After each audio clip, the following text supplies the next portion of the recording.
नमस्कार आणि सुप्रभात. मी अनुपमा खानविलकर. आपण पाहताय झी 24 तास. आज काय विशेष या बातमीपत्रामध्ये आपल्या सर्वांचं स्वागत. आज काय विशेष या बातमीपत्रामध्ये आपण सुरुवातीला पाहूया आज लक्ष वेधून घेणाऱ्या 3 महत्त्वाच्या बातम्या.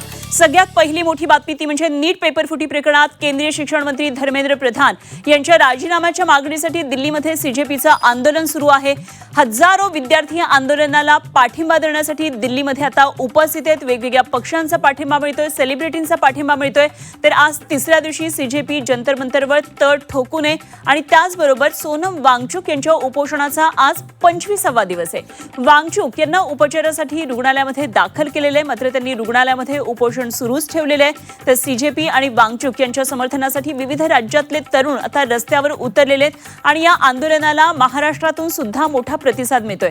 या संदर्भातल्या सगळ्या घडामोडी आपण या बातमीपत्रामध्ये आतापर्यंतच्या पाहणार आहोत. तर दुसरी मोठी बातमी ती म्हणजे विद्यार्थ्यांसाठी आता ठाकरे सुद्धा मैदानात उतरलेत. उद्धव ठाकरेंनी काल रात्री अचानक दिल्लीमध्ये जाऊन जंतर मंतरवर विद्यार्थ्यांची भेट घेतली. यावेळी लाठीचार्ज झालेल्या विद्यार्थ्यांना ठाकरेंनी धीर दिला, केंद्रातल्या मोदी सरकारवर टीका केली आणि त्याचबरोबर आज मनसे सुद्धा तरुणांच्या समर्थनासाठी इकडे मुंबईत आझाद मैदानावर आंदोलन करणार आहे. चला व्यवस्थेला प्रश्न विचारूया असं म्हणत आज सरकारच्या विरोधात हे आंदोलन असणार आहे. सरकारला हा प्रश्न विचारत आज घेरलं जाणार आहे. या आंदोलनामध्ये अमित ठाकरेंसह मनसेचे नेते सहभागी होणार. त्यामुळे मुंबईतल्या या घडामोडीकडे आपलं लक्ष असेल. तर तिसरी लक्षवेधी बातमी ती म्हणजे अजित पवारांची आज 67वी जयंती आहे. त्याचबरोबर मुख्यमंत्री देवेंद्र फडणवीस यांचा सुद्धा आज वाढदिवस आहे.